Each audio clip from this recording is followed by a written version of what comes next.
Okey, baik. Okey, jom kita mulakan dengan umur kitab Al-Fatihah. Auzubillahi minasyaitanir rajim. Bismillah.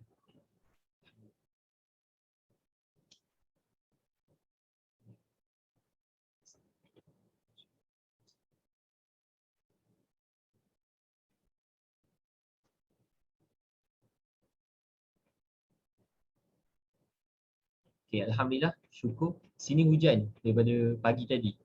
So kita ambil keberkatan rahmat yang turun daripada pagi tadi, insya-Allah. Semoga perjalanan majlis kita berjalan lancar, insya-Allah. Okey, tanpa buang masa, saya serahkan kepada Ustaz Abdul Hadi yang lebih layak. Dipersilakan.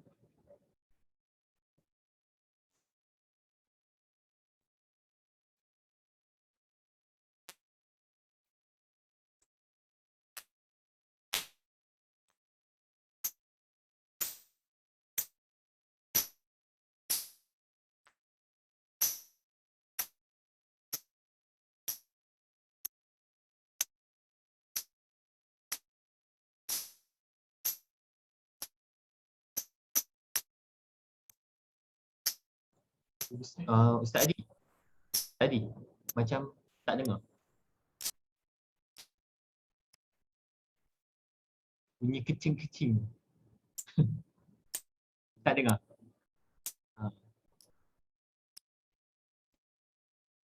Sebentar ya.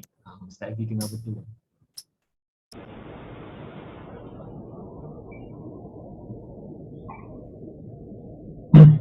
Check test.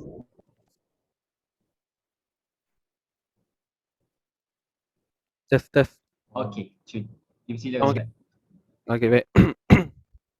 Saya baik khabar lah. Tak sampai sudah macam tu je. Semua lain senyap je. Okey, baru baca di ruangan komen ni. Tak apa, saya mukadimah balik insya-Allah. Bismillahirrahmanirrahim. Alhamdulillahirabbil alamin wa bihi nasta'in. Wa ala umuri dunya waddin. Asyhadu an la ilaha illallah wa asyhadu anna Muhammadan abduhu wa rasuluh. Allahumma salli ala sayyidina Muhammad wa ala ali Muhammad. Allahumma hdinas siratal mustaqim. صراط الذين أنعمت عليهم من النبيين والصديقين والشهداء والصالحين وحسن أولئك رفيقا يا أرحم الراحمين. أما بعد. Alhamdulillah, terima kasih tuan moderator kita. Alhamdulillah, Encik Ifan atas kata-kata pembuka sebentar tadi. Baik, jadi pertemuan kita pada petang ini sebenarnya adalah secara santai sahaja. Semua sedia maklum, dan alhamdulillah berpuas syukur kepada Allah Subhanahu Wa Taala kita dapat bersama pada petang ini seperti yang dijanjikan jam 3 petang, dan sekarang ada lebih kurang 80 orang. Jadi ahlan wa sahlan, selamat datang kepada yang baru masuk. Dan saya maklum juga ada yang baru pertama kali join. Tadilah saya baca. Cuma wallahu alam lah pertama kali tu macam mana kan? Pertama kali join Zoom ke atau bagaimana? Tapi apa pun saya ucapkan selamat datang, insya-Allah. Moga-moga kita dapat berkeluarga dan istiqamah dalam kumpulan kecil kita ini. Okey. Baik, jadi tuan-tuan dan puan, tajuk kita pada petang ini, anggaplah ini usrah santai kita ya. Usrah santai kita, dan tajuk kita pada petang ini, ada apa dengan huruf Quran. Ada apa dengan huruf Quran. Jadi bila andai katalah bila kita buka perbincangan ini, kalau saya tanya tuan-puan kan, apa yang tuan-puan faham dengan huruf Quran? Apa je yang tuan-puan boleh olah dengan huruf Quran ni? Jadi setiap orang akan ada jawapannya, betul tak? Akan ada sudut pandangnya yang berbeza. Sebab soalan itu terlalu umum. Betul tak? Okey, cuba datangkan pada saya, apa yang tuan-puan faham tentang huruf Al-Quran? Tu soalan saya. Apa yang tuan-puan faham tentang huruf Quran? Ada apa dengan huruf Quran? Cuba datangkan satu jawapannya. Cuba kita lihat. Tuan-puan tulis di ruangan chat tu. Jom kita tengok sama-sama jawapan. Mesti akan ada jawapan-jawapan ataupun sudut pandang yang berbeza tu tadi. Okay, ini sebagai orang apa, pembuka bicara kita lah pada petang ni. Okay, jom, sila. Tafaddalu. Satu je, saya nak satu je. Ada apa dengan huruf Quran? Sepastinya banyak. Macam-macam. Okay, ada yang kata bunyinya satu huruf 10 kebajikan. 29 huruf hijaiyah. Hurufnya. Apa tu hurufnya tu? Okey, tulis jawapan tuan-tuan. Sambil tu saya nak share screen dulu.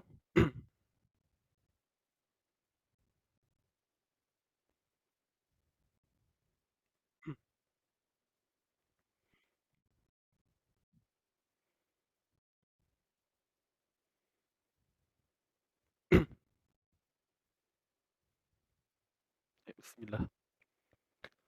Okey, ni dia tajuk kita. Makhrajnya, sifatnya. Tu salah sebut, salah makna. Huruf Quran ni unik. Nak baca kena ada baris.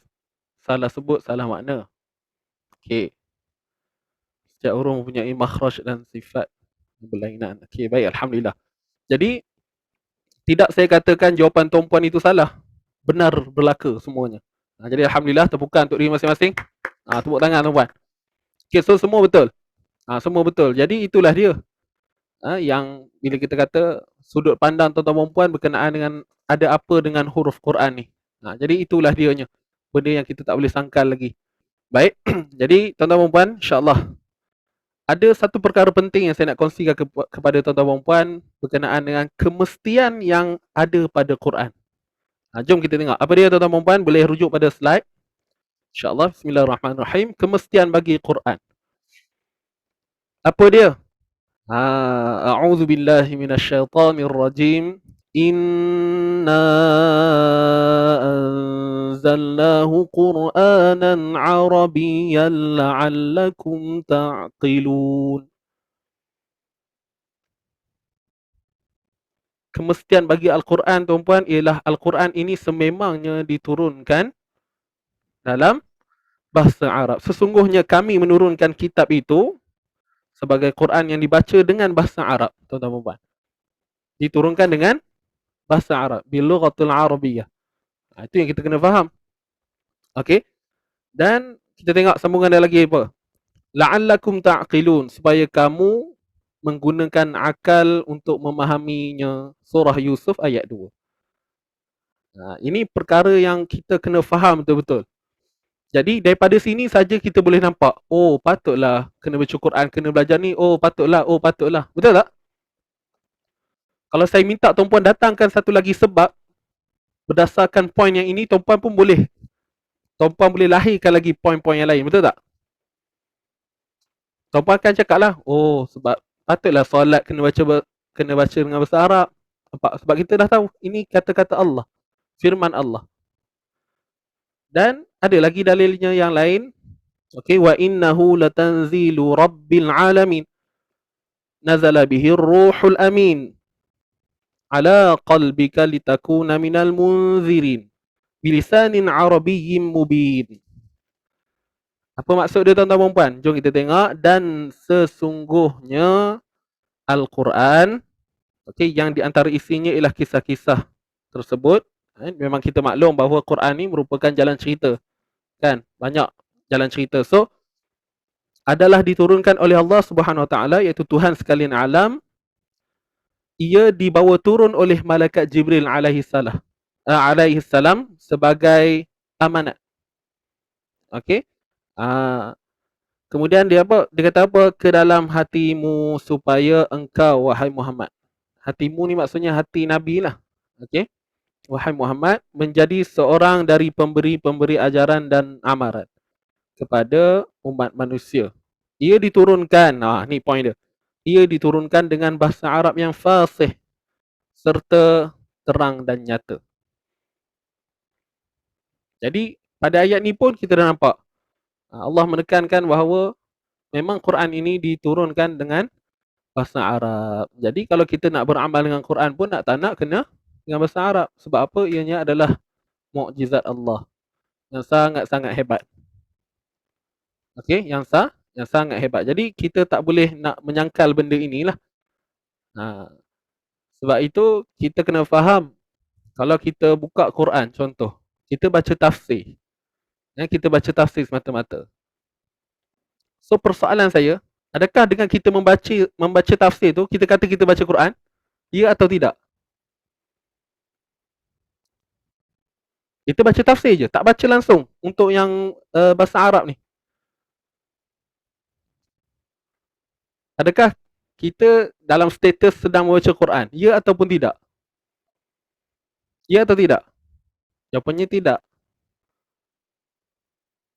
Sebab kena faham, Quran ialah mukjizat. Bukan tafsir itu mukjizat. Kita baca tu tafsir. Bukanlah kata baca tu salah kan? Tidaklah. Bukanlah kata baca tafsir tu salah, tidak. Cuma bila kita nak faham, apakah yang didefinisikan dengan bacaan Quran? Baca Quran macam mana? Maknanya kita kena baca dengan lafaz-lafaz Arab itu. Okey, jelas tak setakat ni, tuan-tuan dan puan? Tas'ad sikit. Okey. Kemudian ada lagi yang lain. Saya datangkan 3 kat sini tuan-tuan. Kalau ikutkan banyak lagi. Wa kadzalika auhayna ilaika Qur'anan Arabiyyan litunzira ummal qura wa man haulaha wa tunzira yaumal jam'i la raiba fih. Fariqun fil jannati wa fariqun fis sa'ir. Okey? Apa maksud dia? Dan sebagaimana kami tetapkan engkau hanya penyampai. Nabi lah. Kan? Kami wahyukan kepadamu Al-Quran dalam bahasa Arab. Nampak tu? Okey? Supaya engkau memberi peringatan. Supaya Nabi ni bagi peringatan kat siapa? Kat umat dia, kita lah. Kan? Dan amaran kepada penduduk Ummul Qura. Okey, Ummul Qura ni di Mekah tuan-puan. So, Ummul Qura ni Mekah. Dan sekalian penduduk dunia di sekelilingnya. Serta memberi peringatan dan amaran mengenai hari perhimpunan. Iaitu hari kiamat.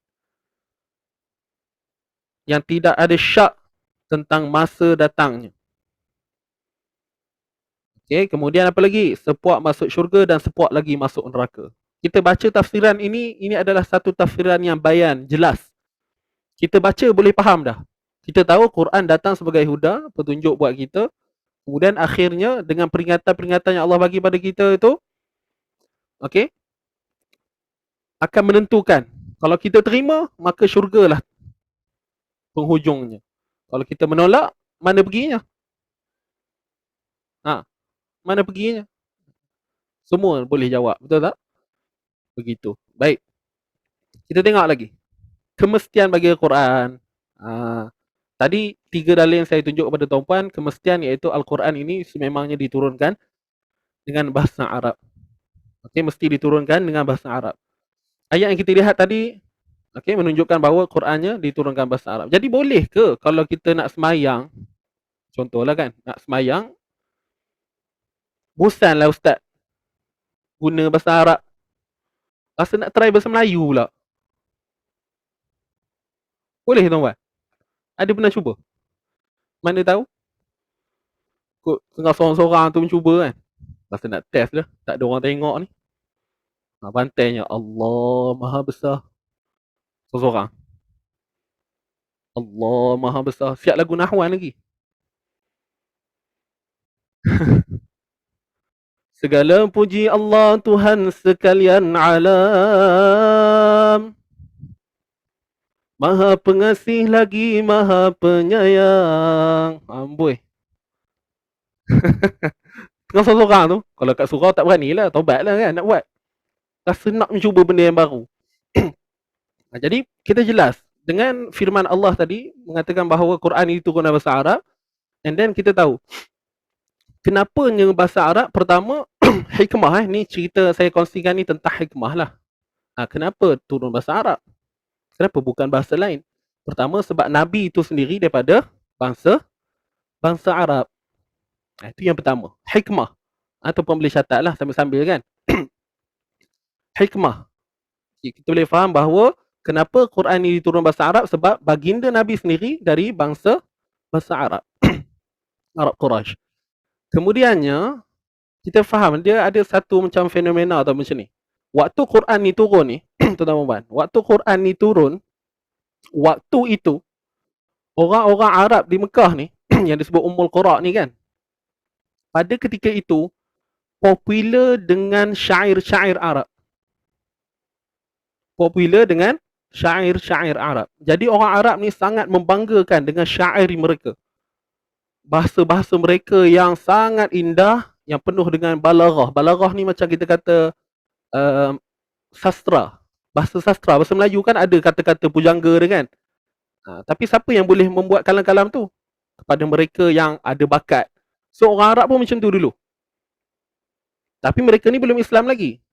Jadi pada ketika itu popularnya syair-syair Arab ini. Jadi bila turunnya wahyu, yakni Quranul Karim, diturunkan kepada Nabi, maka sebab tu Quran ni dinamakan mu'jizat. Quran ni dinamakan mu'jizat. Mu'jizat ni tuan-puan dari sudut bahasa, okey saya share pada tuan-puan Mu'jizat kalau dari sudut bahasa, melemahkan. Mukjizat ni dari sudut bahasa dia melemahkan. Melemahkan. Okey, kita tengok dari sudut istilah pula. Kalau dari sudut istilah, mukjizat ni ialah perkara luar biasa. Ada dua hikmah yang kita boleh faham dari sudut definisi mukjizat ni. Perkara luar biasa. Okey.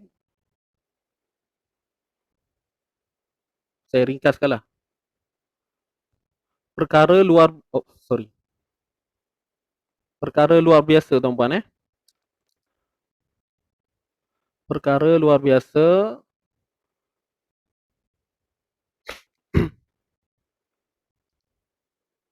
yang diberikan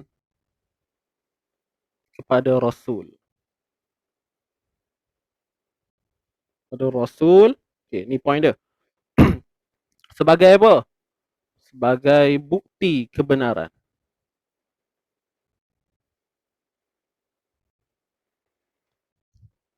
Jadi Quran ini diturunkan dengan peranannya apa? Sebagai wasilah. Okey, sebagai risalah. Okey? Sebagai petunjuk. Kita dah tahu dah benda tu. Jadi kenapa diturunkan dengan bahasa Arab? Sebab apa? Nak melemahkan orang-orang yang berbangga-bangga dengan syair ini. Iaitu orang apa? Orang Arab yang belum kita kata berhijrah kepada Islam ni. Kan waktu tu Islam belum mari lagi kan? Boleh faham kan maksud saya ni? Tuan-tuan? Okey, jadi disebabkan nak melemahkan mereka ini. Nak melemahkan mereka ini.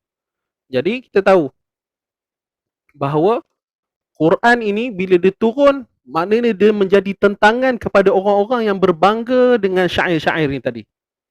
Sebab tu kita lihat sampai Nabi ni dituduh sebagai apa? Ahli sihir. Sebab mereka rasa macam tak masuk akal. Bagaimana Nabi boleh dapat benda ni? Yang mempertikaikan siapa? Orang-orang yang mahir dalam syair ni tadi. Jadi apa yang berlaku tuan-tuan dan puan? Okey. Apa yang berlaku? Saya nak kongsi dulu kat sini. Okey. Kelebihan. Okey, kelebihan yang ada pada bahasa Arab itu membuktikan kemukjizatan Al-Quran. Okey, kita dah jelas dah. Saya dah sebut dah tadi. Mukjizat yang Allah kurniakan kepada Nabi dan Allah telah mencabar bangsa Arab. Ni. Dalam Quran Allah tulis ni. Kenapa turun bahasa Arab ni? Sebab tadi saya dah sebut dah. Nak melemahkan orang Arab musyrik ni waktu tu kan. Jadi Allah mencabar untuk mereka mencipta ataupun membuat ayat yang semisal dengan ayat Quran. Ni ayat dia. Wa in kuntum fi raibim mimma nazzalna ala abdina fa'tu. Datangkanlah, kata Allah. Bi suratin min mithlih wad'u syuhada'akum min dunillahi in kuntum sadiqin. Dan kalau kamu ada menaruh syak, dia kata apa? Ni, kalau kamu ada menaruh syak pada Quran, rasa macam ada serba tak kena ni, cuba, okey? Apa yang kami turunkan, yang ni Quran lah. Okey, maka cubalah buat ataupun datangkan satu surah yang sebanding dengan Al-Quran. Dan panggillah orang-orang yang kamu percaya boleh menolong kamu selain Allah. Jika kamu betul-betul orang yang benar. Nampak? Ni Allah syabar ni. Saya tak letak dalam slide ni. Ada satu lagi ayat lain ni Allah sebut, kalau tak mampu datangkan satu Quran, semisal dengan Quran ni, datangkan 10 surah sahaja. Allah syabar lagi sekali. Pun dia orang tak mampu buat. Tak boleh 10, Allah cabar lagi. Datangkan satu sahaja. Boleh tak boleh? Tetap tak boleh. Allah cabar untuk mereka keluarkan satu surah je yang semisal. Maksudnya ayatnya yang cantik. Penuh dengan seni bahasa. Tak mampu tuan-puan. Sebab apa? Inilah mukjizat. Jadi, daripada itu, baru kita nampak, oh, bila ada yang dah ada kesedaran dan mula percaya dengan kehadiran Islam ketika itu. Okay, jelas setakat ni, tuan-tuan puan. Hebat ke tak hebat Quran ni? Hebatlah. Apa yang kita duk perjuang sampai sekarang ni, itulah dia. Kan? Apa yang kita duk perjuang ni, itulah sebabnya. Kita nak memuliakan kalam Allah ini. Bukan ada tujuan lain pun. Itu je. Okey. Baik. Kemudian di awal ni tadi, para ulama' ada sebut dan menjelaskan untuk menceritakan benda ni dia sangat panjang lebar tuan-puan. Maka ianya diringkaskan. Dia nak bagi tahu apa? Meskipun Al-Quran diturunkan dalam bahasa Arab, namun ia tidak menafikan bahawa penurunan Quran ini adalah seluruh umat Islam di dunia ni. Yes, walaupun diturunkan bahasa Arab, tapi tidak nafi. Ianya bukanlah terhad pada orang Arab saja, malah untuk kita semua yang dikategorikan mukmin ataupun Islam ni, maka kita akan berpegang dengan Quran ni. Baca guna bahasa apa? Bahasa Arab juga. Okey. Walaupun kita baca, tuan-tuan dan puan, saya nak tanyalah. Kadang kita baca Quran ni kita faham ke isi dia? Tak kan? Kita pun tak tahu kenapa. Tapi kenapa kita rasa manis dia baca Quran tu? Hatta kalau tak tengok tafsir sekalipun kita juga rasa juga manisnya tu. Sebab apa? Sebab mukjizat. Janji Allah.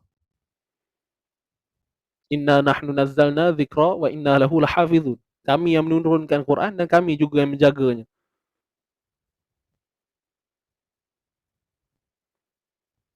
Jelas? Jadi, sebab tu kalau kita baca buku, cuba baca buku Cina ke India ke, try baca tengok. Sagi kang singgah popular ke, mana-mana maktabah kedai buku, pergi ambil. Maktabah tak ada kot jual buku Cina. Kedai-kedai buku biasa tu, pergi beli. Tu baca tengok macam mana perginya. Try khatam 3 muka surat tanpa reti apa-apa. Mana boleh ustaz, makhraj Cina tak lepas lagi. Oh okey. Tak apalah, kena belajar makhraj Cina dulu lah. Tak? Macam Quran dah lepas dah. Kan? So, Al-Quran, tengok poin kedua, Al-Quran memiliki kelebihan dan ciri-ciri yang tiada pada bahasa lain di dunia. Kehebatan bahasa Arab terlalu banyak untuk dijelaskan, antaranya segi susunan. Yes, dari segi susunan Quran, huruf-huruf Quran tu sendiri, semua ada hikmah yang besar. Balaghah ni kita kata sastra lah. Cantiknya bahasa Allah. Okay. Kemudian apa yang kita boleh faham lagi, bahasa Arab ni, kenapa dikatakan bahasa yang rare tuan-puan? Okay, saya ambil contoh ni lah. Kalau macam bahasa Melayu kan, bahasa Melayu ni kalau kita kata pergi lah, misal kata perkataan pergi, perkataan pergi, kita boleh faham dengan 3 sudut je, 3 keadaan. Dia pergi, betul? Dia pergi, ataupun dia telah pergi, sekarang saya pergi, ataupun dia sedang pergi. Dia sedang pergi, saya telah pergi. Kan macam bahasa Inggeris lah, kan dah ada past time apa semua tu kan. Sedang berlaku, dah lepas. Tapi Arab ni lain. Satu perkataan tu saja macam-macam maksud boleh pergi. Saya ambil contoh Zahaba. Siapa yang pernah belajar bahasa Arab tahu kot yang main tasrif kat jari ni. Biasa ikut. Yang huwa, huma, hum semua tu. Bisa dengar? Huwa, huma, hum, hiya, huma, hunna, anta, antuma, antum, anti, antuma, antunna, ana, nahnu. Samalah kalau kita ambil dari sudut perkataan perbuatan. Macam tu juga. Zahaba, zahaba, zahabu. Zahaba maksudnya dia telah pergi. Zahaba, 2 orang telah pergi. Zahabu, mereka telah pergi.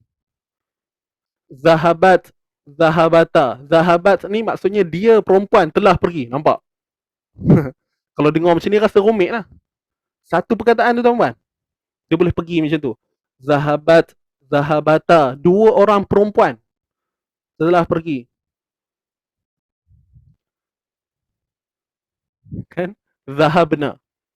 Mereka perempuan telah pergi. Contoh. Zahabta, zahabtuma, zahabtum. Kamu telah pergi. Cerita kamu pula. Tadi dia. Nampak kata ganti. So banyak. Kalau orang ngaji bahasa Arab, itulah dia kena hafal. Dia akan ambil satu, kita sebut apa, akar perkataan tu. Kena hafal lah tasrif ni tadi. Biasanya ujian macam tu lah. Okey, zahaba. Kita baca lah. Zahaba, zahaba, zahabu, zahabat, zahabata, zahabna, zahabta, zahabtuma, zahabtum, zahabti, zahabtuma, zahabtunna, zahabtu, zahabna. Kataba, kataba, katabu, katabat, katabata, katabna, katabta, katabtuma, katabtu, katabti, katabtuma, katabtumna, katabtu, katabna. Itu yang tersasa bunyi katak semua ada, tuan-puan. Tapi benda ni boleh difahami benda ni boleh kita buat kalau kita faham. Jadi sebab tu ada orang kata bahasa Arab ni susah. Wallahu alam. Dia sebenarnya cara kita belajar tu macam mana? Dia kena ada step lah. Sama macam kita ngaji Quran. Bukan boleh terus-terus macam tu. Okay. Saya waktu first belajar untuk bahasa Arab ni, maksudnya first year masuk, memang diajar dengan makhraj huruf dulu. Dia tahu je background kita yang memang daripada sekolah agama. Tapi tak. Dia orang peduli apa? Kamu nak duduk sini, kau belajar makhraj dulu. Ajarlah, ikut dia. Alif. Tu ambil contoh. Apa vocab yang ada dengan alif. Ceritalah. Ba. Dia tanya ba. Kita pun layan. Ba. Sin. Apa sin? Okay, apa contoh vocab huruf sin? Nampak? Dimulakan dengan huruf. Jadi sebab tu sebelum kita adakan seminar makhraj huruf ni, saya buat satu pendedahan macam ni supaya kita macam orang kata apa, panah enjin lah tuan-puan. Seminar tu lambat lagi bulan 10 nanti kan. 23 hari bulan. Siapa yang belum daftar bolehlah daftar. Kan? Baik. So, ini tadi.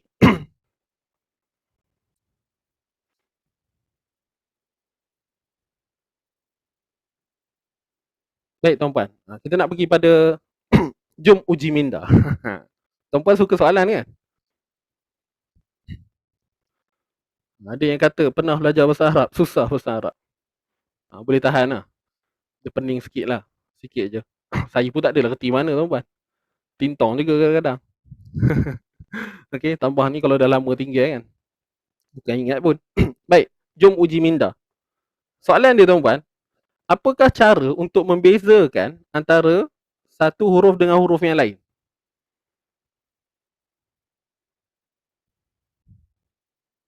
Kalau tuan-puan tengok huruf, bila tuan-puan tengok huruf, apa je sebenarnya yang membuatkan tuan-puan boleh bezakan huruf-huruf tu?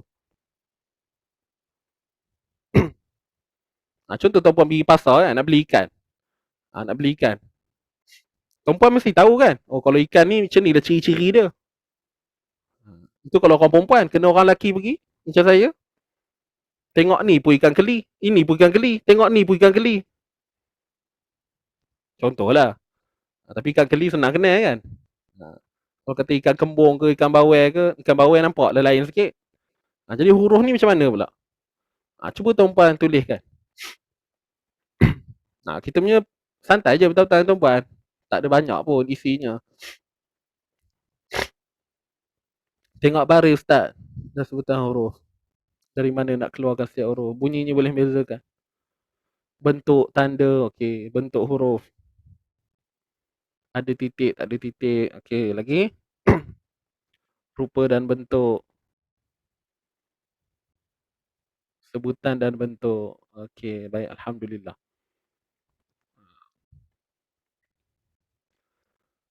Bunyi sebutan huruf. Baik. Tuan-tuan dan puan.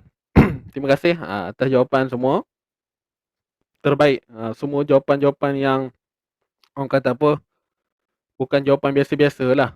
Nampak jawapan tu penuh dengan orang kata apa, ilmu tu. Ilmu penuh di dada kata. Al-ilmu fis sudur. Ilmu dalam dada. Laisa fil kitab. Bukan dalam buku. Itu tuan-puan sekarang. Bukan orang lain ni puji tuan-puan ni. Ilmu dalam dada lah semua ni. Mantap tak mantap tuan-puan Okey, baik. Jom kita tengok. Sebenarnya yang tuan-puan sebut tu semua betul. Sama je. Cuma kat sini saya nak kongsikan pada tuan-tuan dan puan.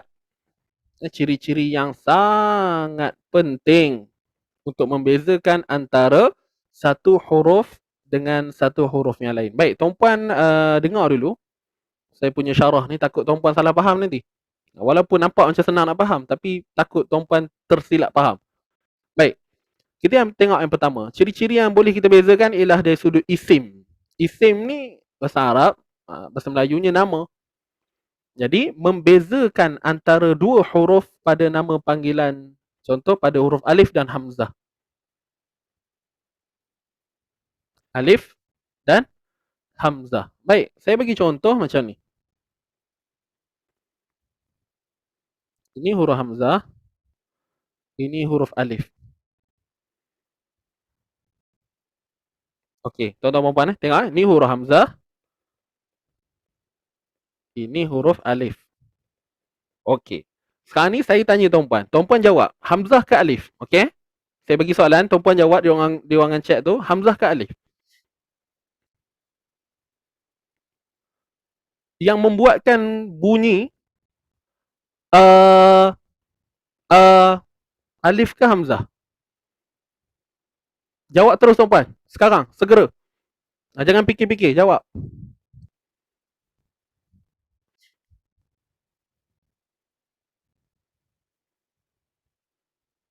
Alif ke hamzah? Dua-dua.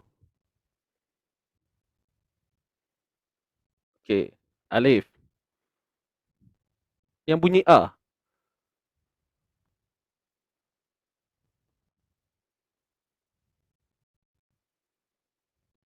Dua-dua. Bunyi sama. Okey, baik. Dia begini tuan-puan. Dalam kita cerita dalam konteks dalam penulisan Quran kita bukan nak cerita Jawi ke, kita bukan nak cerita dalam penulisan Arab, tapi kita nak cerita dalam konteks resam Quran, penulisan Al-Quran. Sebab benda yang kita bincang ni berkaitan dengan Quran, betul tak? So, tuan-tuan dan puan, yang membuatkan adanya bunyi A ni ialah hamzah. Hamzah yang diletakkan baris atas padanya, maka bunyilah A. Untuk alif, alif ada baris tak? Alif tiada baris tuan-puan. Ingat ni saya sebut dalam konteks penulisan Al-Quran. Ini jelas tu. Alif tidak akan ada baris tuan-puan. Sebab apa? Sebab alif akan berfungsi sebagai huruf mad dalam Quran. Tuan-puan carilah. Tuan-puan carilah dalam Quran, tak akan ada huruf alif yang ada baris padanya. Sebab apa? Jelas.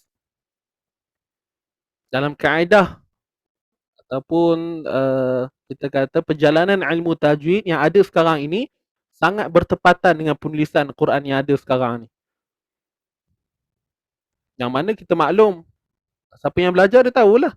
Alif ni memang fungsi dia huruf mat, dia takkan menerima baris. Maknanya huruf mat ni takkan menyebabkan berlakunya bunyi A, tidak. Apatah lagi bunyi I, apatah lagi bunyi U, tidak. Semuanya pada hamzah. A, I, U. Alif tidak akan menerima mana-mana baris. Siapa yang dah biasa ikut kelas sharing tajwid ke kan, insya-Allah benda ni tuan-puan dah orang apa, kefahaman tu dah sampai. Jadi saya cerita ni mungkin ada sahabat-sahabat yang baru oh, tapi ustaz dulu bukankah alif di atas A, betul tak? A di bawah I, A di depan U, A, I, U. Sebab tu kita kena faham tentang perkembangan penulisan Quran. Kena faham dulu. Memang pada asal A ni memang daripada alif sebenarnya kalau ikutkan. Memang A ni bunyi daripada alif. Tapi kita cerita tuan-puan ni yang sekarang. Sebab tu kena talikan dengan apa yang ada dalam Quran tu. Jadi tak dinafikan lah. Memang dulu kalau A macam ni je. Yang Iqra' kita baca kan. Tapi sekarang tidak lagi. Sebab apa? Sebab kita dah ada satu kefahaman lain. Apa dia? Berbalik kepada kaedah pembelajaran tajwid Quran. Benda tu boleh pisah? Tak boleh. Kita nak faham macam ni sampai bila-bila? Boleh, tak ada masalah. Tapi bila kita baca Quran, keliru tak nanti? Keliru. Keliru lah. Belajar kata huruf alif ni tak ada baris. Tapi dulu belajar ada baris. Alamak. Macam mana ni? Pening. Tutup Quran. 40 tahun. Umur 41 baru buka balik. Contohlah, bukan tuan-puan. Ni kat negara lain. Okey? Tuan-puan okey, jangan risau. Yang ada ni semua okey belaka. Ya? Baik, jom kita tengok balik. Itu alif. Ataupun kita kata nak membezakan dari segi nama. Okey, yang kedua, dari sudut sirah. Sirah ni maksudnya rupa. Rupa. Membezakan antara dua huruf. Seperti ha dengan ha. Bunyi seakan-akan sama, betul tak? Tapi bila kita dah dalami makhraj, baru kita tahu ha dengan ha ni rupanya beza. Ha ni di tengah kerongkong. Tu nanti dalam seminar makhraj kita ceritalah detail dalam tu kan. Kemudian ha simpul ataupun kita sebut ha bulat. Bunyi akan sama. Tapi jelas dari sudut sirah, dari sudut rupanya memang jelas ada perbezaan. Sangat-sangat beza ni. Kan? Kita sebut ha simpul, ha pedas. Itu dia, sirah dari sudut rupa. Kemudian makhraj. Baik. Untuk poin yang ketiga ni mungkin nampak macam rumit sikit, tapi insyaAllah saya cuba fahamkan kepada tuan-puan lah. Kalau kurang faham tak apa. Mungkin ada proses yang kita tak lepas lagi. Untuk membuatkan kita faham dengan apa yang saya cuba sampaikan ataupun term-term yang saya bakal sebutkan ini. Macam bab makhraj. Kita boleh membezakan huruf antara huruf ni melalui makhraj. Contoh kita tengok. Membezakan antara huruf yang sama sifat. Sama sifat, iaitu huruf kaf dengan ta. Okey, huruf kaf. Maaf. Huruf kaf dengan ta. Kat sini sifat dia semua sama tuan-puan. Dia ada sifat apa? Dia ada sifat hams. Ni saya kata tadi tu. Mungkin term-term yang saya sebut ni ada part-part yang tuan-puan tak clear. Mungkin tak lalui lagi. Tapi insyaAllah, kalau tuan-puan dah mulakan perjalanan dengan izin ngaji ni, insyaAllah, tak lama lagi tuan-puan akan dengarlah istilah-istilah ni nanti. Dalam seminar sifat huruf. Kalau makhraj nanti kita ceritalah. Okey, baik. Hams contoh. Huruf kaf ada hams. Ta pun ada hams. Okey. Kalau syiddah. Ta pun syiddah. Kaf pun syiddah. Istifal. Kaf istifal. Ta pun istifal. Apa lagi? Infitah. Kaf infitah. Ta pun infitah. Okey, jelas. Kemudian kalau kata itbaq. Ismat. Kaf ismat. Ta pun ismat. Jadi kat sini kita dah tak ada jalan keluar. Huruf kaf dengan huruf ta dia ada sifat hams. Dua-dua ada. Syiddah, dua-dua ada. Istifal, dua-dua ada. Infitah, dua-dua ada. Ismat, dua-dua ada. Jadi bila kita dah start kat sini, apa je jalan nak untuk membezakan? Makhraj. Jalan keluar dia membezakan makhraj. Apa dia makhraj? Kalau kaf, daripada mana? Pangkal lidah. Saya tak ada cerita detail tuan-puan. Nanti dalam seminar nanti insyaAllah saya kupas dah. Bagi kita faham betul-betul kan. Kemudian ta. Huruf ta. Ta mana? Hujung lidah. Nampak tak? Penyelesaian dia kat mana? Kat sini. Makhraj. Sifat dah. Kita dah kupas bab sifat. So kita tak ada jalan keluar lagi. Tak nampak. Tambah pula kalau kita nak terang pada orang. Kena orang yang jenis suka bertanya kan. Dia akan cuba menimbulkan setiap satu benda kecil. Sampailah tahap ni. Kalau lah bayang tuan-puan guru Quran kan. Ditanya macam ni. Ustaz, kaf dengan ta ni saya tengok dalam buku. Dia punya sifat semua sama. Kalau dah sama, mestilah sebut huruf tu akan jadi tamasul. Maksudnya sama. Tapi apa pula nak membezakan? Tamasul ni maksudnya sama. Yelah. Dah sifat semua sama, so apa je yang bezakan? Jadi bila kita beri keterangan, beza dia ialah pada makhraj. So, selesai. Itu je jawapan putus dia. Maka terhasillah bunyi ka, kaf, baris atas ka dan ta, hujung lidah ta. Nampak tak?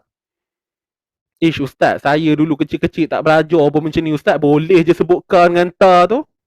Ah, kalau itulah jawapan tuan-puan, saya tak boleh buat apa lah. Ya tak? Sebab kita dulu copy paste. Ya, cikgu ajar ikut, cikgu sebut ta. Kita pun ta. Macam tu. Ta pun macam-macam version ada. Seorang sengit sikit, seorang mulut ke depan, seorang muncung, seorang lidah ke tepi, seorang lidah ke belakang. Ada yang lidah hilang pun ada, terkeluar. Mulut koyak. Lebih-lebih pula kan. Okey, gurau-gurau. Okey, faham ni? Okey, jom kita tengok lagi. So, nak membezakan huruf ni adalah melalui sifat juga. So, dah nampak? Membezakan antara huruf yang sama makhraj. Seperti ghain dengan kha. Okey. Kita balik pergi penata. Kita nak dah berada di penghujung ni tuan-puan, insya-Allah. Huruf kha. Okay, sebentar. Saya tukar color dulu. Huruf kha dengan ghain. Huruf kha dengan ghain. Ini sama makhraj tuan-puan. Hujung kerongkong.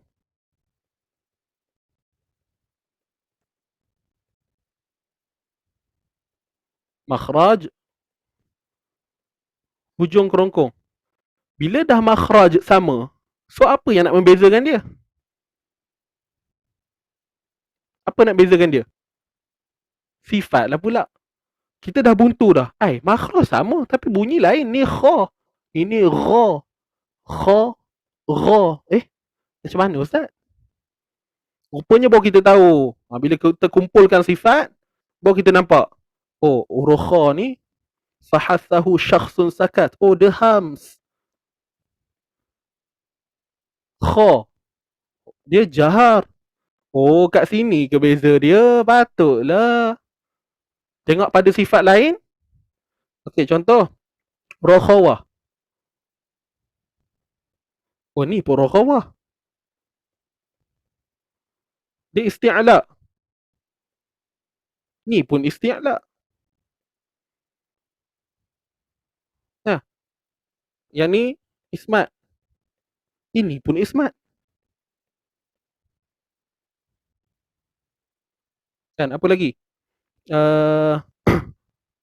Infitah. Ini pun infitah. Ustaz, semua sama je. Rokhawah. Ini pun rokhawah. Isti'la. Ini pun isti'la. Ini ismat. Ini pun ismat. Ini infitah. Ini pun infitah. Jadi macam mana nak bezakan dua huruf ni Ustaz? Ni jahar dengan hams. Maka jadilah bunyi kha dengan gha. Kha ni nafas akan terlepas. Itulah hams. Kalau huruf kha, huruf ghain, dia apa? Jahar. Suara tidak terlepas. Nafas tertahan. Nampak tak? Beza dia kat sini rupanya. Ini hikmah dia tuan-puan. Tadi kita start kat sini sebab makhraj sama. So, apa jalan keluar dia? Kena tengok petang sifat. Oh, okey, baru nampak lah Ustaz. Bezanya satu ni ham, satu ni jahar. Dengan satu sifat yang berbeza terus mengubah bunyi dia daripada kha, gha, kha, gha. Sebab tu dengan satu sifat ini menjadi orang kata apa? Kesukaran pada orang awam kita. Ustaz, saya susah lah sebut ghain dengan kha. Sebab apa? Sebab beza dia satu ni je. Nampak? Tu hikmah perjalanan ilmu tu kita nampak. Oh, ya Allah, patutlah aku tak nampak selama ni. Hatta yang saya cerita ni pun tuan-puan mungkin tak faham benda. Mungkin yang saya sebut ni, nama-nama ni, mungkin tuan-puan rasa macam apa benda Ustaz sebut ni? Hams, rokhawah, isti'la, tepak benda, kepak punya dah nak nyebutnya. Tak apa tuan-puan. Ini permulaan tuan-puan. Jernih. Kalau tuan-puan follow izin ngaji, follow rapat insya-Allah.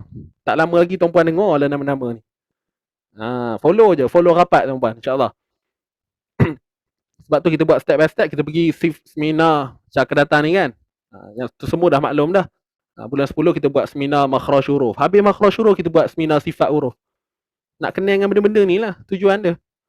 Nak berkenalan dengan ataupun dunia makhraj dan sifat ni insya-Allah. So, setakat ni dapat sesuatu. Thumbs up sikit tuan-puan. Baik, wallahu a'lam. So, Kalau follow memang faham, insya-Allah. Mudah-mudahan. Baik, yang terakhir sekali tuan-puan, saya rasa tak senang hati kalau tak cerita benda ni. Okey, siapa ada Quran kat rumah macam ni? Ni. Ni contoh saya letak kat sini ayat kursi ni. Dia ada letak sekali ni. Bahasa Melayu. Bukannya tafsir ni tafsir tu kita tolak tepi lah. Tafsir tak ada isu sekarang ni. Saya cerita ni. Yang ada bahasa Melayu ni. Tak dinafikan berapa ramai je masyarakat kita kat luar sana yang mengambil, kita kata bukanlah, dia sebenarnya bukan tak tahu sebab tak pernah didedahkan, tak pernah dibagi tahu. Tuan-puan ada tak Quran ni? Ada terbeli. Siap-siap tulis terbeli tu. Macam tahu je saya nak smash kan. Tak adalah. Dia bukan isu nak smash ke apa, tak. Macam ni tuan-puan. Pertama, kedua-dua ni adalah mushaf Quran, confirm. Ni memang Quran, confirm Quran. Dan mushaf yang tengok saya tulis ni, mushaf Resam Osmani yang keluarannya daripada Indonesia. Dia macam ni tuan-puan. Kenapa tuan-puan mungkin terfikir, kenapa ada mushaf yang daripada Indonesia, kenapa ada Arab Saudi? So benda ni kita tak boleh pertikai lah. Sebab dari sudut silibus ataupun kita kata saya sebut silibus lah, tuan-puan mudah faham. Untuk Indonesia ni dia ada satu silibus yang khusus tau. Dia tak ikut dengan Arab Saudi ni. Sedangkan cetakan Arab Saudi ini dia menyeluruh. Macam kita Malaysia tak ada. Kita tak ada silibus ataupun kita kata satu Quran yang memang keluaran daripada Malaysia sendiri. Tidak. Tapi Indonesia dia keluarkan satu mushaf yang mana mereka ada silibus mereka sendiri. Yang pasti bila kata ada perbezaan silibus ni, maka kita tahulah Indonesia dengan Arab Saudi ni pasti ada kelainan. Sedangkan Arab Saudi ni saya kata tadi apa? Menyeluruh. Maknanya boleh dikatakan sebahagian besarnya memang menggunakan mushaf Arab Saudi. Termasuklah kita. Kita tak ada silibus sendiri. Kita pun follow je. Tapi di Indonesia, bila mereka buat silibus begini, sebab pada masyarakat mereka ni dia orang tertarik dengan kaedah yang begini pada mereka. Tapi kalau pada kita pula, mungkin kita rasa kurang selesa, kurang senang. Sebab apa? Tuan-puan tengok cuba bandingkan. Cuba tengok kalimah Allah kat sini dengan Allah kat sini. Apa beza tuan-puan? Kalau kita belajar tajwid, kita confirm boleh tahu. Kalau kita belajar tajwid, confirm kita tahu. Kita tahu kalau dalam mushaf kita ni wajib akan ada hamzah wasal. Kalau mushaf Indon dia takkan ada. Ini tadi baru kita bincang. Yang menyebabkan bunyi A ialah huruf apa? Hamzah kan? Ni huruf apa ni? Ni alif. Maka kat situ dah nampak dia tak tally. Apa lagi contoh? Ni. Ni baca macam mana ni? Sepatutnya kita baca la ta'khuzuhu, hu dua harakat ni. Bayangkan orang yang baru belajar, tak tahu apa, agak-agak macam mana baca ni? Dia akan fokus kat sini satu, kat Rumi sebagai rujukan dia. La ta'khuzuhu. Dia pun tak tahu. Baca macam mana ni? Satu harakat ke dua harakat? Kita tahulah. Kita dah belajar. Ataupun yang jawab tahu tu sebab dia dah hafal. Saya hafal dulu rasa macam panjang sikit ustaz. Nampak? Dia sendiri tak ada hujah yang kukuh, yang solid. Dia hanya berandaian saja. Baik, kalau kita tengok kat sini, jelas. Nampak? La ta'khuzuhu. Kita tahu kat sini. Kalau kita belajar tajwid, oh ni maksilah. Ada waw mat. Tahulah baca panjang dua harakat. Nampak? Jelas tuan-tuan puan? Alright. Apa lagi contoh? Huruf mat. Huruf mat. Berapa huruf mat? Ada berapa huruf mat? Ada 3. Betul tak? Alif, waw, ya. Alif, waw, ya yang takkan menerima baris. Okey, jom kita tengok. Betul ke huruf mat tak menerima baris? Okey. Ni contoh huruf mat. La. Ni huruf mat. Alif mat. Huruf alif kan takkan menerima baris. Ni lah dia contoh dia. Ni huruf mat. Waw mat. Ni waw mat. Tak menerima baris. Alif mat. Waw mat. Alif mat. Okey. Alif mat. Waw mat. Alif mat. Waw mat. Alif mat. Dah keluar. Baik, kita tengok kat sini pula. Wal kafiru. Kita ambil ayat kursi lah kan. Allahu la ilaha illa. Okey, ni huruf mat dia duduk atas pula. Okey. Hayyul qayyum la ta'khudhuhu sinatun wala naum lahu ma okey alif mat. Okey lagi. Ni alif mat dia tuan-puan, ni alif mat dia. Kita cari waw pula, ada waw tak? Ni baris bawah. Min ilmihi baris bawah tak ada. Wala yuhitu. Okey ni.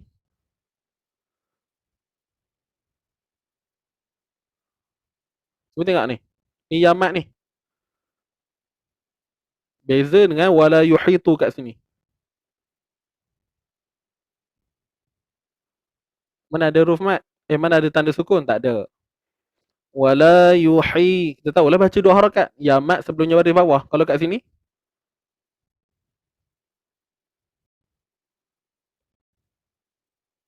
pening lah. Betul tak? Ni huruf mat. Tuan-puan yang dah faham benda ni, tuan-puan akan rasa lega. Percayalah. Tapi bayangkan perasaan orang yang baru belajar ni. Kita kesian kat mereka ni lah. Golongan-golongan yang baru belajar ni. Saya punya pelajar yang kelas offline, ramai yang pakai Quran ni. Saya dah pernah bagi tahu dah. Tapi malangnya, walaupun saya bagi tahu secara serius, tapi tidak diambil endah. Sebab apa? Mungkin selesa barangkali. Wallahualam. Dah selesa? Tak apalah ustaz, saya dah biasa dah pakai Quran ni. Yoilah. Padahal dalam kelas kita duk pumpang. Okey, apa syarat huruf mat? Tidak menerima baris. Okey, fine.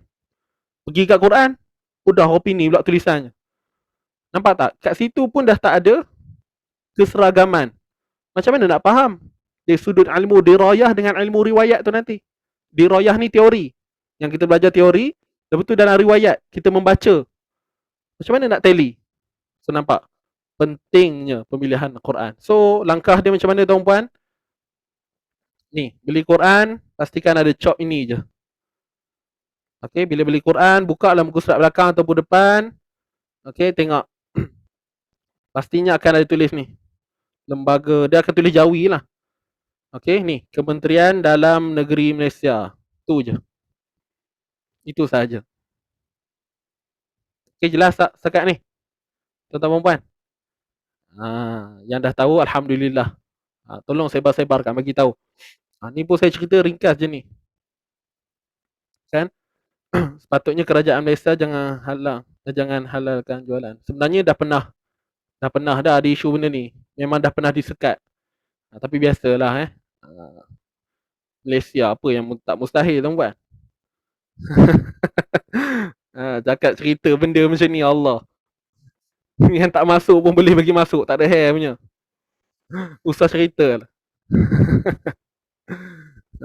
Tak apa, kita bukan nak isu panjang benda ni. Cuma point dia bukan kita kata Indo ni bukan Islam Usmani, tak. Dua-dua ni Islam Usmani. Cuma ingat, berbalik kepada silibus tu tadi. Pembelajaran kita ni lebih kepada mana? Cenderung kepada Arab Saudi. Maka fokus pada satu, sudah. Kalau tuan-puan nak faham kaedah macam mana penulisan ni, tuan-puan kena belajar tajwid yang menceritakan dengan kaedah begini. Baru tuan-puan dapat baca. Kalau tuan-puan tanya saya, ustaz boleh tak terangkan sikit macam mana nak faham dengan resam Quran Indo ni? Memang saya surrender lah tuan-puan. Apa benda saya nak cerita kat sini? Saya boleh datangkan perbezaan je lah. Tapi penyelesaian tak ada. Itu je lah. Wallahualam. So, nampak tak? Pentingnya. Dia berkesinambungan lah. Bila kita dah belajar tajwid, bila kita dah faham makhraj huruf, pembentukan huruf yang sirah tadi, kita katakan bentuk-bentuk yang saya cerita kat sini tadi, tuan-puan pun dah faham. Itu je. Okay? So, insyaAllah tuan-puan, itu je lah. Jangan lupa, yang belum daftar, kita tak buka lagi kan pendaftaran makhraj huruf official. Belum lagi nanti kot. Tak pun saya jemput Cik Ifan balik lah. Mungkin dah ada nak share sesuatu pada kita semua. So tuan-puan kena dengar baik-baik lah. Cuma saya letak lah sini poster nampak ni. Warna biru pelan je. Biru laut orang kata. Indah mata memandang. Ni 23 bulan insyaAllah tuan-puan. Saya tak ada cerita detail pun, cuma nak bagi tahu seminar tu nanti akan berlangsung pada tarikh ini. So saya serahkan pada Encik Ifan lah.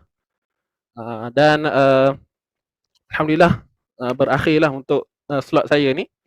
Terima kasih saya ucapkan kepada tuan-tuan dan puan. Ini bukan nak marketing ke apa, tidak. Memang tujuannya saya cerita benda ni sebelum kita menuju ke seminar. Sebab saya beranggapan tuan-puan akan join lah seminar nanti. Saya beranggapan begitu. Tapi mungkin ada yang tak join, wallahu alam lah. Tak apa, benda ni bukan paksaan. Siapa yang rasa berkelapangan nak join, silakan. InsyaAllah tuan-puan akan bersama saya nanti pada 23 Oktober. Wallahu alam. Saya undur diri dahulu. Saya serah semula kepada Encik Ifan kita. Aqul qali hadza wa astaghfirullahal azim li wa lakum. Wabillahi taufiq wal hidayah. Wassalamualaikum warahmatullahi wabarakatuh. Okey, jumpa lagi. Terima kasih semua. Okey, alhamdulillah. Terima kasih banyak Ustaz. Laju Ustaz stop. Umpat lah. Sebab Ustaz tadi cuba untuk habiskan kita sebelum asar, insya-Allah. Okey, baik. So insya-Allah sebagaimana yang diwawakan ataupun disebutkan oleh Ustaz Adi sebentar tadi, insya-Allah kita akan langsungkan seminar Markaz Syurga online. Bagi yang dah orang kata dah selalu bersama dengan Izin Ngaji, ini merupakan kali yang ketiga. Kali yang ketiga kita adakan seminar Markaz Syurga. Ada yang bertanya, kenapa? Kenapa Izin Ngaji sentiasa ulang dan ulang? Sebab kat Malaysia ni ada 30 juta.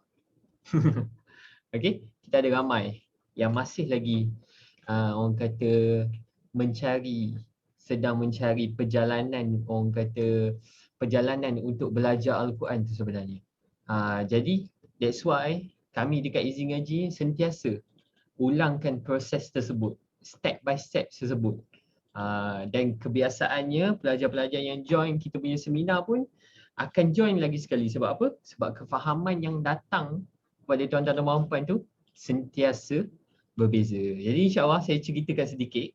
Saya kena ceritakan sebab takut nanti bila kita letakkan dalam Telegram dan sebagainya, takut ada confuse dan sebagainya.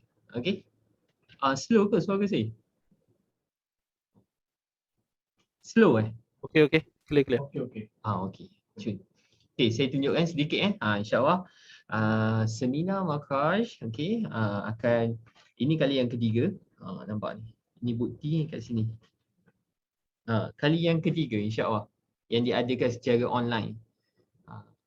Seminar Markaz ni kami sempat adakan sekali je secara offline dekat Ipoh. Okey.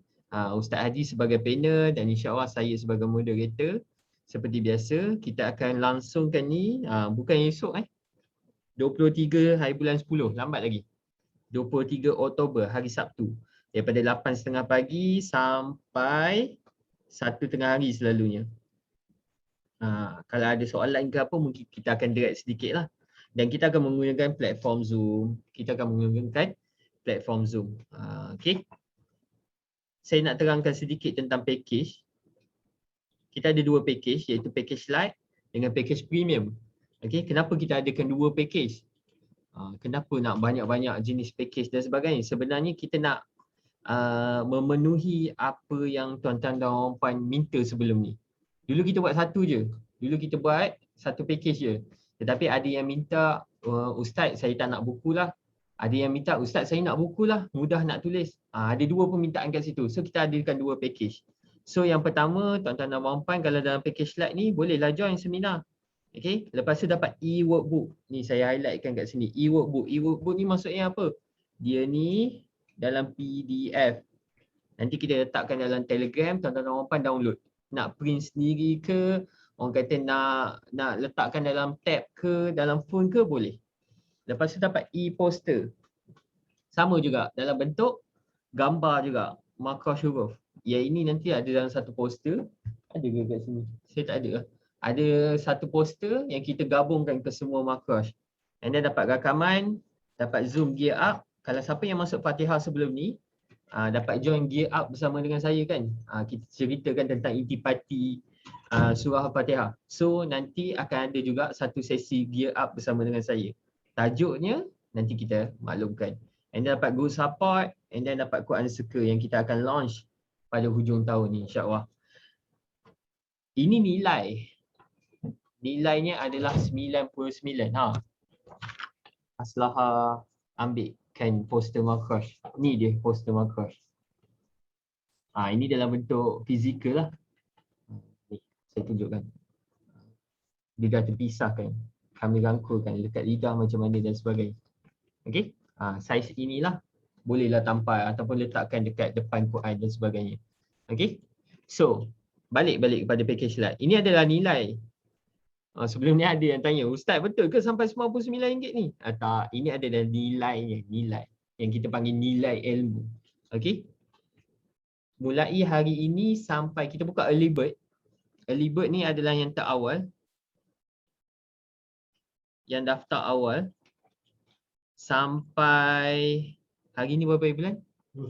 29 sampai 1 bulan 10. Package light ni 25 sahaja.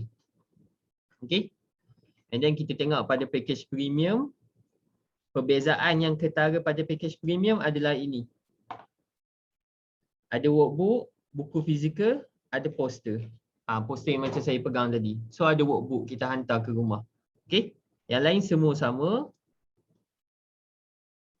Ini adalah RM49 sahaja, tak termasuk postage.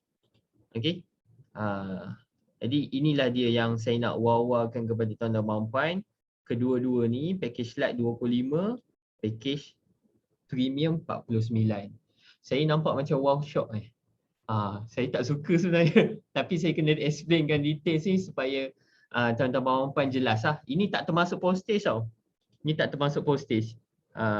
Jadi kalau Semenanjung Malaysia lain lah. Kalau Sabah Sarawak pun lain. Kalau selalu kita hantar kat Puan Safia, Singapura pun lain. Okay. So inilah perbezaan dia. Okay. Yang hari tu kita dah buka untuk peserta mengaji for beginner. Kita buka special offer.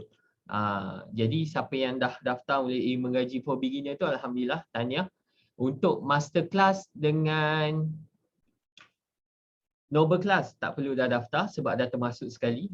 Siapa yang first time dengar masterclass Noble Class tu, kena tunggu bulan 1 2022. Nanti kami buka semula masterclass dan Noble Class. Okey, dia adalah package yang menyeluruh sepanjang 6 bulan. Okey. So ini sahaja yang saya nak explain. Okey, kita akan buka dalam masa 3 hari. Selepas itu ada lagi tak pendaftaran? Ada lagi. Cuma yurannya akan bertukar. Okey, insya-Allah. So Ustaz Adi ada nak cakap apa pergi? Tak ada Ustaz Adi tak ada. Itulah harapan. Harapan. Sebab sikit Cik Fan ada apa-apa lagi ke? Insya-Allah tak ada apa dah. Tak ada dah. Okey, terima kasih Cik Fan untuk penerangan berkaitan dengan seminar ni. Baik. Saya sebenarnya sangat menitik beratkan terutamanya pada pelajar-pelajar saya sendiri. Sebab apa, bila memang saya faham tuan-puan mungkin ada yang tak apalah Ustaz, saya ikut sharing tajuk je bagi-bagi. Yes, betul. Cuma sekarang ni niat dan matlamat saya adalah untuk kita nak bawa semua ni, satu keluarga kita ni ada satu kefahaman yang selaras. Faham tak? Kita nak bawa satu kefahaman yang selaras. Jadi kalau tuan-puan tanya saya, Ustaz, apa ciri-ciri yang Ustaz nak kalau orang nak bertalaki dengan Ustaz ni? Syarat saya akan pastikan semua seminar dia dah ikut. Itu dia. Itu syarat saya lah. Tapi sekarang ni memang saya tak ada buat pun. Yang personal, one-to-one tak ada. Cuma nak bagi tahu. Sebab bila ilmu tu tak sampai, maka praktikal tu akan jadi susah. Kita faham konsep macam tu. CV dia macam tu je. Memang kefahaman tu dah sampai, tapi lupa ke tak ingat ke, itu belakang cerita. Betul tak? Jadi sebab tu saya memang sangat harapkan tambah-tambah yang memang follow rapat dengan kita punya sharing tajwid, kita kelas kita kan. Memang saya harapkan untuk join. Memang dah belajar dah nak kita, tapi proses ilmu ni kan dia kena berulang. Hatta saya sendiri pun untuk sampai ke tahap ni bukan sekali belajar tuan-puan. Dah sekarang ni pun saya ikut juga lagi kelas-kelas. Sebab kita tahu setiap kali penerangan tu mesti ada satu point yang tu mungkin satu point je, tapi dia menyeluruh. Membuka kefahaman kita secara tak langsung. Begitulah. Itu je lah harapan saya. Ni bukan manifesto ke apa tuan-tuan Okey.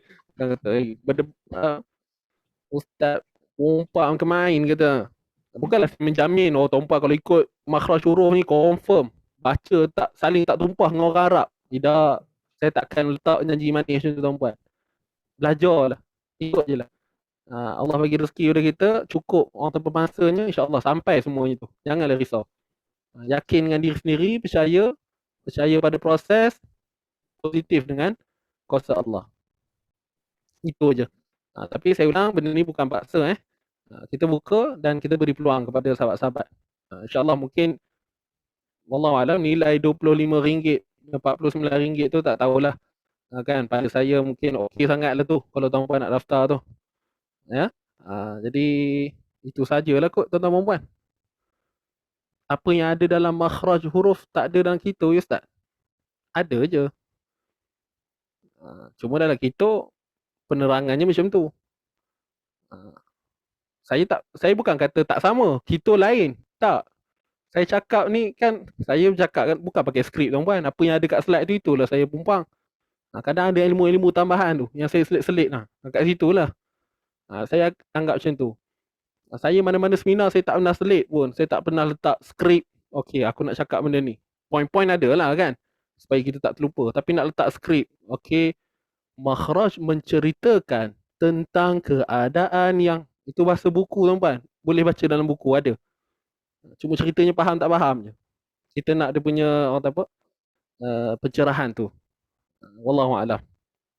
Kongsi mana yang tahu je lah tuan-puan Saya kongsi mana yang tahu je. Tu je. Okeylah. Tak ada apa dah kot. Dah 4:18 hari ni. Ustaz. Ya, ada tambahan. Okey, silakan. So tuan-puan, kejap. So itu saja saya tutup terus lah ni. So saya serah kepada Encik Ifan dan Encik Ifan akan terus close lah. Tutup Tak ada apa. tak apa. Tak ada gambarnya betul kita habis. Terus ending lah tu. Okey. Jom kita. Ya. Okey 1, 2. Ada yang nak buka kamera. Oh, gambar. Okay. Senyum-senyum. Okey, senyum. Bertambah lagi. Okey, senyum. Okey, 1, 2, 3. Sebentar Masa sikit. Oh, ada 2 page. Okey, satu lagi. 1, 2, 3. Okey, alhamdulillah. So, selesai lah Ustaz. Okey, Cik Ifan boleh tutup ke? Silakan. Okey. InsyaAllah. So, terima kasih kepada tuan-tuan puan yang sertai kita punya webinar pada hari ini. Sebenarnya, webinar ni semata-mata untuk ajak pergi seminar ke? Tidak. Sebenarnya ada ilmu juga yang kita berikan dalam webinar ni. Ada manfaat juga, ada perkongsiannya juga. Khusus saya sangat tekankan adalah pada Al-Quran tersebut. Itu yang saya minta untuk Ustaz Adi tekankan benda ni. Sebab ramai yang tak tahu pasal benda ni. Bukannya mereka ni saja-saja je nak beli Quran yang orang kata salah dan sebagainya. Quran tu tak salah. Cumanya berbeza dengan apa yang kita belajar. Okey. So gunakan orang kata ilmu yang ada ni, okey, gunakan ilmu yang ada ni, sebarkan. Sebab bila saya dapat belajar daripada Ustaz Adi dulu, balik-balik rumah, tiba-tiba mak saya yang guna. So saya bagi tahu mak saya apa yang salah, bukan apa yang salah, apa yang perbezaan yang ada pada Quran ni yang orang kata akan menjadikan pembacaan kita jadi keliru, pembacaan kita jadi lain dan sebagainya. So saya pesan. Lepas tu mak saya kata sebab nak cari Quran per tafsir, per perkataan. Sebenarnya saya guna Quran kalau nak cari Quran per perkataan saya gunakan ini. Andalus. Tapi ada juga daripada penerbit yang lain lah. Ini pun sama juga. Tafsir per perkataan. So insya-Allah sama-sama kita ambil manfaat yang sebaiknya. Okey? Baik, itu saja. Saya ucapkan terima kasih kepada tuan-tuan dan puan-puan. Alhamdulillah, syukur. Kita sama-sama doakan sentiasa dipandu ke arah kebaikan sebab nak istiqamah dengan Al-Quran ni. Okey? Bukan mudah. Kita bagi tahu siap-siap bukan mudah. Bukan orang kata hari ni masuk kelas, esok dah boleh belajar. Esok dah boleh baca. Bukan yang kata hari ni masuk kelas boleh istiqamah baca Quran sampai bila-bila. Tidak. Ia memerlukan orang kata semangat yang tinggi, komitmen yang besar. Sebab nak baca Quran setiap hari tu, hari-hari kena bisik. Janganlah baca. Buat apa baca, hari ni stop dululah, hari ni rehat dululah. Padahal nak baca tu sekejap je, nak baca satu page sekejap je ambil masa. Betul? So insya-Allah sama-sama kita doakan sentiasa kita ni istiqamah. Istiqamah dalam perjalanan bersama Al-Quran ni, insya-Allah. Okey, itu saja. Terima kasih kepada tuan-tuan dan puan. Insya-Allah kita berjumpa lagi untuk next webinar, untuk next seminar dan sebagainya. Okey? Itu saja daripada Kejap, saya. ada dua benda. Satu benda, first esok tak ada sharing tajwid tu yang pertama. Lepas tu yang kedua, takut mak-mak ni sekarang kata ustaz tak pandang pun tudung biru kami. Okey, saya ucapkan terima kasih kepada tuan-puan yang pakai tudung biru petang ni, alhamdulillah. Satu semangat yang sangat kebabum. So insya-Allah ada rezeki kita jumpa lagi. Itu saja. Kalau saya tak puas hati tak cakap tu. Okay, itu je. Dia kalau bagi bercakap memang lama. Ustaz dengan saya tak habis bercakap. Okey. Jom kita dah masuk asar dah pun. InsyaAllah jumpa lagi tuan-tuan dan puan. Ingat hashtag kita di Easy Ngaji, hashtag santai tapi sampai. Kita jaga Quran, Quran jaga kita. InsyaAllah berjumpa lagi. Assalamualaikum dan bye-bye.